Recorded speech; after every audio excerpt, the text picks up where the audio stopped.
Hi guys, welcome back to the channel. Today we're gonna have a look at the Samsung Galaxy S23. This phone I have right here is in the cream color, and this is a base variant with a 120 gigs of storage and 8 gigs of RAM. So previously I had the Samsung Galaxy S22 and it has a lot of heating issues and the battery life wasn't that great either. So I picked up this a few months back. So the overall experience of using my phone was pretty good. It was better than the last one, obviously. So this phone is currently running on One UI 5.1 with Android 13, and soon expected to get the update of Android 14 once it's released. This phone is currently running on the patch of September. Being a flagship, like the updates and all is pretty on time, and Samsung is doing a really good job nowadays. So there's no problem with the updates with this phone. So now let's move on to the performance section. So as for the heating, I wouldn't say the phone doesn't heat up. The phone does heat up when you like stress it a lot, but yeah, it's widely different than what it used to do previously, where it used to feel like you're holding something, boiling stuff in your hand or something. Yeah, but this phone is quite chilled compared to that one. So I would say the phone does heat up, but it doesn't it doesn't throttle, or it doesn't overheat. So yeah, so the phone doesn't overheat, so which is a good thing, because previously the Samsung S23 used to overheat a lot, and because of which the performance of the 8 Gen 1 used to throttle a lot. So it was mostly the chipset's fault, the last year chipsets. But yeah, the 8 Gen 2 is quite optimized compared to that one.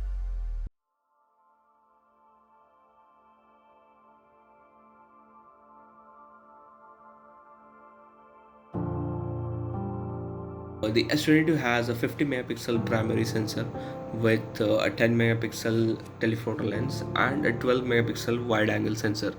So these three sensors are optimized quite good actually. If you take photos from different lens in the daytime, you won't be able to tell apart like which lens it has been taken. I mean, of course you can tell the difference between zoom and the wide lens, but I mean the colors look quite comparable to each. During the night time, the phone I mean the photos are really good, but you might see sometimes a bit of over sharpening happening here and there with the main lens. And Samsung does this thing where when you zoom in, it will automatically switch to the main lens for better quality, I think. I'm not sure how that works, but you have a setting in you have an option to turn that off in the settings if you like. So yeah, and I didn't get a chance to click some photos at night. If I do, I'll share them in this video. So I'll share a few samples here for the photos. You can have a look. I've taken them in the daytime, so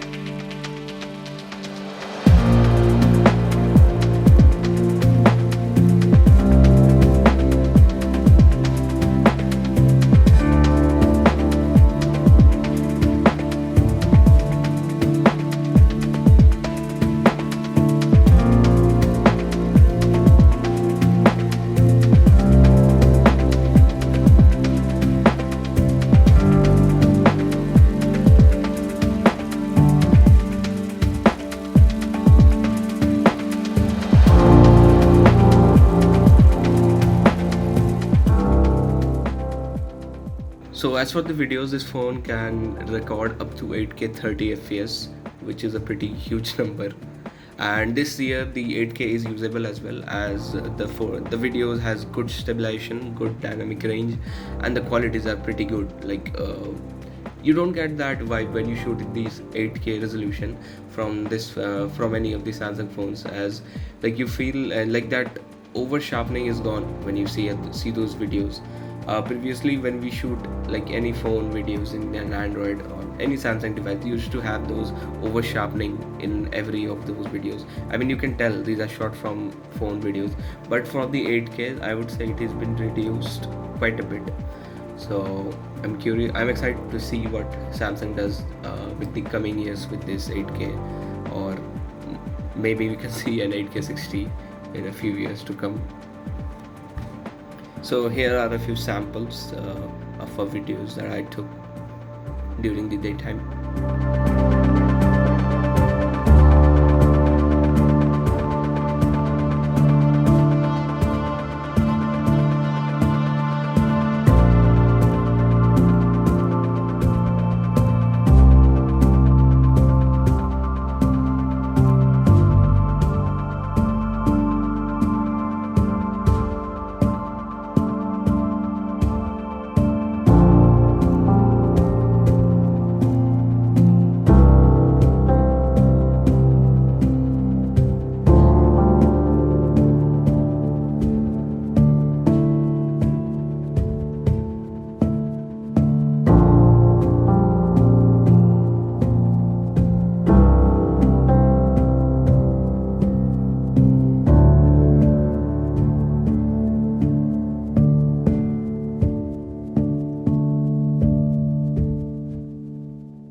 So we have more options here where we have multiple modes in the cameras. So let's look at the camera one, pro camera one, where we have all the manual settings that we have. Here's the thing, like we have this manual camera app, right? So we also have a expert raw app that does the same thing as this one, but there are a few minor changes here and there. So if you use that, you will be able to figure it out. We also have a pro video mode where you can shoot videos manually and set your ISOs and other options. Like if you have used a mirrorless or a DSLR, you would know. So in the expert raw app, I would give an example where if you shoot a photo, it automatically applies the HDR on top of that. So now let's look at the sound of this phone.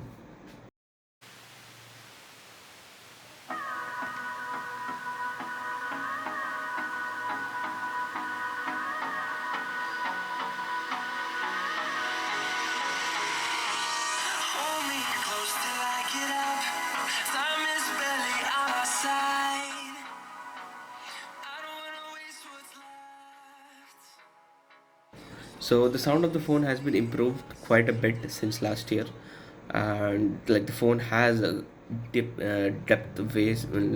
kind of bass in it. Previously it used to be clear, but it didn't have that bass. So that is a good improvement this year. And as for the battery life, the phone lasts the whole day. Like if you charge it up in the morning, the phone will easily last you till the evening. So I think that's a great improvement since last year. So overall, I think this is a huge beast of phone under a small package. You get like 6.1 inch display, easily one handability of the phone, good battery life, a whole day battery life easily if you use it moderately, and great performance, and pretty good cameras. So I think this is a great package, and the price might be a bit high compared to others, but you can get this phone at a good discount, as Samsung always run a few of those here and time. So hope you guys like this video. Please subscribe for more videos like this, and if you want to know more details about how to customize your phone or something, please check out these videos. Will be linked in the screen somewhere. Thank you.